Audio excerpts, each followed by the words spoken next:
សួស្តីពុកម៉ែបងប្អូនប្រិយមិត្តជាទីគោរពសូមស្វាគមន៍មកកាន់ Channel ឆ្នោតមានលាភ2របស់ Admin ថ្ងៃនេះ Admin មានលេខតម្រុយល្អៗរបស់ឆ្នោតយួនសម្រាប់យកមកចែកជូនពុកម៉ែបងប្អូននៅថ្ងៃទី08 ខែ 12 ឆ្នាំ 2025 នេះ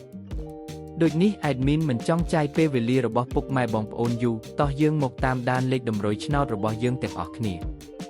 សម្រាប់លេខតម្រុយ2លេខមានលេខ63លេខ57និងចុងក្រោយលេខ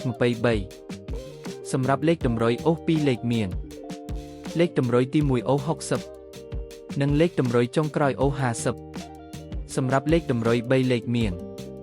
557គុណនិង247គុណ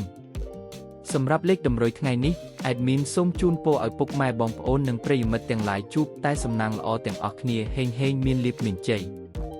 ជាចុងក្រោយសូមកុំភ្លេចជួយចុច Subscribe និង Comment ហើយដាក់សញ្ញារូបកណ្ដឹងដើម្បីជាការផ្ដល់កម្លាំងចិត្តមកកាន់ Admin ជាពិសេសងាយស្រួលតាមដានវីដេអូថ្មីៗនិងលេខតម្រុយល្អៗជាប្រចាំថ្ងៃជាមួយ Admin សូមគោរពលាពុកម៉ែបងប្អូនពី Admin ឆ្នោតមានលាភ2សូមសំណាងល្អទាំងអស់គ្នាសូមអរគុណ